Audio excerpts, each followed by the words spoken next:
Welcome to Gold Derby. I'm Senior Editor Denton Davidson here with FOH mixer Matt Herr and monitor mixer Alan Richardson, who are Emmy nominees in the Best Sound Mixing for a Variety Series or Special Category for Elton John Live. Farewell from Dodger Stadium. First off, congratulations. What was it like to hear this news that you've been Emmy nominated and the show itself was nominated for Best Variety Live Special? Pretty exciting, I have to admit. Yeah, for sure. Unexpected, but definitely exciting, no doubt. How did you hear the news? Were you just getting texts? Were you waiting? I flew home from Stockholm, our last show, and then 2 days later got a call from Elton's office that said, you made the cut. Yeah, same here. I was on holiday in Norway when I got the call, so very surprised, but very grateful.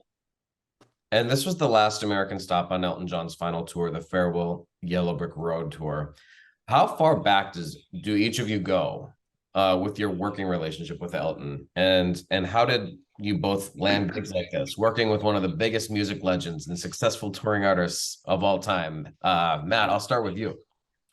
I joined the tour in 2004, and just was very fortunate. I had done some other tours with Elton before, and some Elton and Billy stuff in the past before that, prior to that. And started in 2004 and never left. Alan, how about you? How far back do you go with Elton? And what was it like sort of meeting him the first time? He actually gets you very relaxed. Okay. I have to give him credit for that. The first time you meet him, he likes to put you at ease, and he just says hello, and he knows people's names, which is surprising. That surprises a lot of people. But he finds out who you are, finds out what you're doing. I started with him in 1994, in late 1994. I was the systems engineer, and then January of '96. They wanted to make a change at the monitor position, so they offered it to me, and I took it. So I've been mixing monitors for Elton since January of '96. Well, help me and some of our viewers sort of walk through what your process is. Matt, can you talk about what your job as an FOH mixer is like? You're sort of in those trenches at each concert. Explain for the simplest minds like mine, what are some of the technical issues and aspects that you're going through on a day-to-day basis? Because my understanding is you're just in there like moving all the time throughout the whole show. Well, that is true. So, you go into the empty arenas or venues, wherever they are, and, deploy the sound system and try to, you cover every seat as best you can. We had my system engineer was probably the best in the business, Nick. So, he configured the PA the way it needed to be every day. And then I just would go in and kind of tune the PA every day to make it sound, as best as I could. And some would say it's challenging that the band doesn't sound check, but I think Alan would agree it's a little easier that they don't. So we would kind of just get dialed in within the first two songs, and then off we'd go. But yeah, just constantly adjusting levels of all the instrumentation, song by song, nightly. Yeah. And Alan, how about you as a monitor mixer? Talk to us about that position.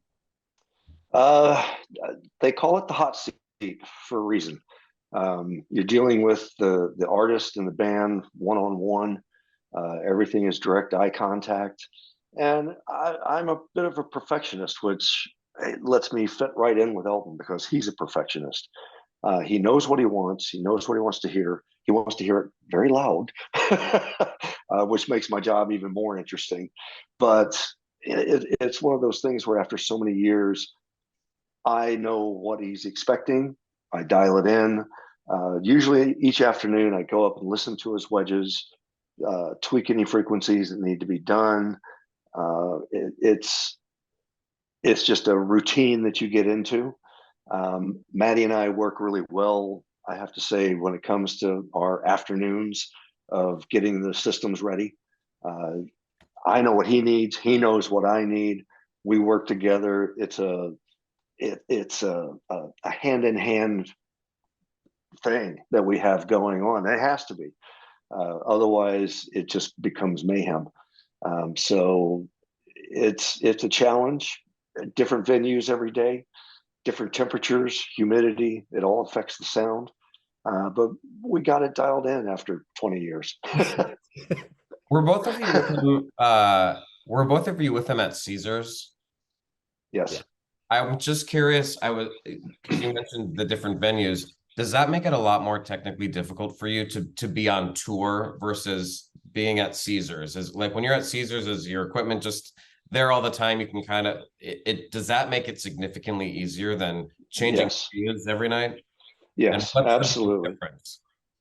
The main thing is just once you get a room dialed in, you like at Caesars, we would go in at 5 o'clock in the afternoon and turn all the equipment on, do a line check, listen to everything, make sure it sounded right.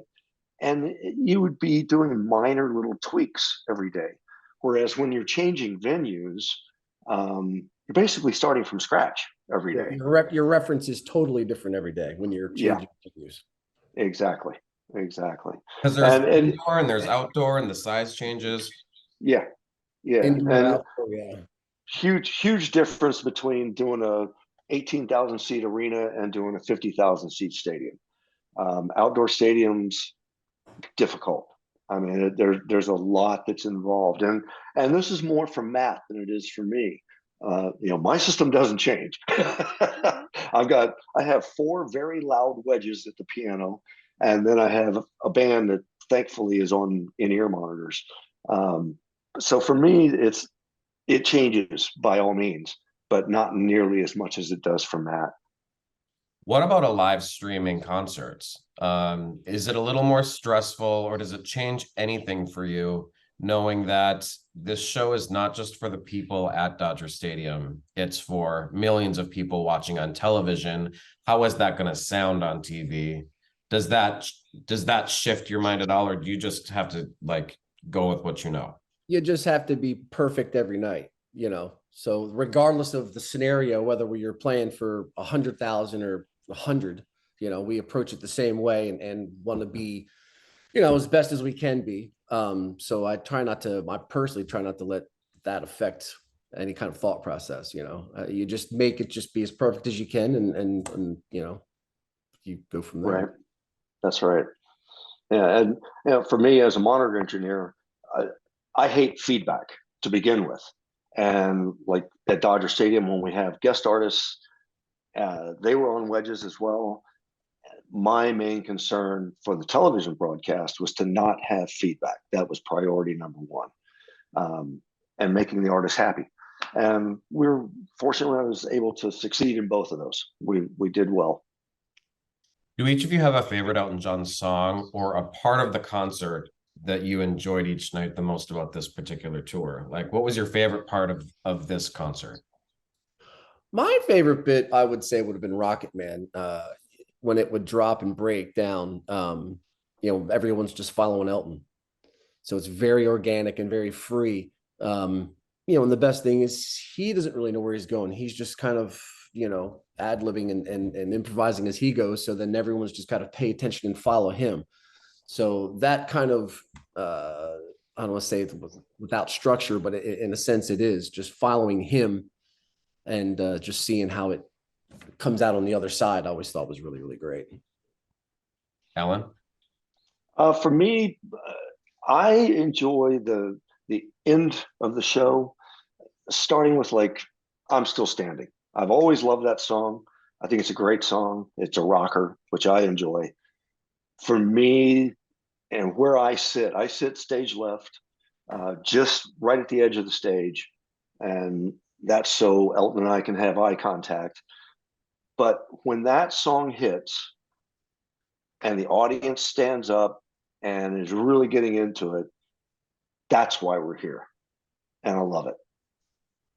And you guys have been with them for so long that I'm sure you just have developed routine and you are perfect or near perfect every night. But when you look back over the years, what's the biggest screw up that you could have? Like, have you ever had Elton John? Have you ever felt his eyes just like beaming at you? Like, what did you just do? Like, what's the worst thing you've ever done? That probably falls to me more than Matt. Oh, I don't know. I got a couple of good ones. So Alan, why don't you start? What do you Well, remember? Like, what did you screw up at one time? you know, there have been a few times that, I mean, nothing major by any means, nothing that was show stopping. But there have been times that, he looked over at me and gives me that look, and I have to say, yeah, that was me. That's on me. So there's been more than one, unfortunately. But over the course of 26, 27 years, whatever it's been, I we're doing okay. I think plus the the years that Elton has played and he has seen and done everything. So really nothing would phase him. He's had the roof collapse and over top of a water pour on the piano. He's had rain come from the side and totally shut down the piano because it got waterlogged. So, when we have made mistakes in the past, he's just like, oh, what'd you do? You own it and you claim to it. He's he understands. It's rock and roll. It's a live show. He understands things happen. When you finish that up and then it's now still streaming on Disney Plus, did you go back and watch it? And what were your thoughts? What are your thoughts when you watch something that you were in the stadium for, to go watch it on TV? And what did you think of the final product that most of us got to see at home? For me, it was the camera shots. We're both sitting in the same place and have done for so long that seeing it from a different vantage point, I thought was really great. Some of the aerial shots, some of the stage shots, I thought were really cool. Absolutely, I have to agree. I have, seeing the show from those different angles was fantastic. Yeah. And when when you're doing the shows, you're in the heat of the moment, and you don't think about any of that. So No. going back and seeing it later was really a pleasure. I enjoyed it. I've actually watched it a couple of times, I have to admit. I've seen bits of the video and the lights that I was like, oh, I didn't know it did that. And then I'm out front. I tend to look at my console, not much at what's going on, and just listen. But oh wow, the lights do that. Oh, the video, that's a cool video shot. Yeah. Do you miss a lot of the show? Because I mean, people are willing to shell good money for this, and here you guys have these great seats. You're at this tour every night for one of the most legendary musical genius, greatest touring artists of all time, and you're there every night. Well, you kind of get into the moment. I think music, to me, it starts with the music. He's got great songs. They're timeless songs. I don't really need to see the lights, and I don't need to see the video screen. I just need to hear the instrumentation and the parts and make sure that I'm able to, put those parts together as they were meant to be. So I just listen. It's just all about the music for me. Yeah, same here. During the show, I'm listening to make sure that everyone's getting what they need to hear, that there's nothing going crazy. I'm concentrating on that. I'm not really looking at the video screens. That was one of the things, like Matt said, watching the special on television. There were videos that I never realized. Oh, that's in there. I didn't know that.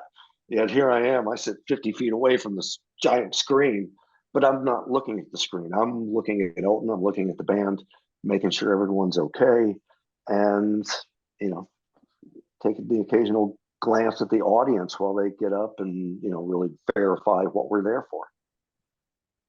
And as we mentioned, this is of course Elton's final tour, so that means it's your final tour with Elton.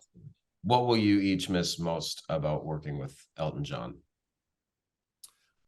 Him, really. I think he's truly fantastic. Like Alan said earlier, he knows people's names. He knows, he's met my family. He's just been truly wonderful to work for, and that's what I'll miss. Him, and he's such a great sense of humor. Such a great sense of humor. Agreed. After 20 plus years, 25 plus years, just dealing with him and the band and the people around him. I have to give credit where credit is due. Keith Bradley, our tour manager, he has put together a group of people on the technical end that are just fantastic. And in my opinion, there's none better. The band, great guys to work with, to deal with. And Elton, he's fantastic. Like Maddie says, he knows my family. He knows my kids. He says hello to my kids every time he sees them. And he is fantastic. I will miss the one-on-one with him. You know, Yeah. there's been occasions where Maddie and I have to go do a one-off show somewhere. We ride on the plane with Elton, and we just have really great conversations, usually about sports, always about families, always asking how his boys are doing and him asking how our families are. And that's the stuff I'll miss. What's Elton's favorite sport? I think his favorite American sport would be baseball, but I'd be ventured to guess it's got to be soccer. That makes sense because he's got that. Dodger Stadium will hold a special place in his heart. That probably didn't hurt. We're an awards website, so we're always talking about awards. If the show wins, Elton will become an EGOT. Yes. And we want that to happen for him because if anyone deserves to hold that title, I agree. Elton John is one of them. And then, of course, you two are nominated as well. So what would an Emmy Award mean for you too? I'd be dumbfounded. I mean, I'm actually dumbfounded to be nominated, to be honest. So I don't know. I would, when he called to me, and I'm sure he called Alan as well to congratulate us. He was so happy for us, so to win it, I don't even know. Alan, how about you? I have to agree. I was really shocked when the nomination came through. To win would be, I think, verification, for what people in our positions do every day.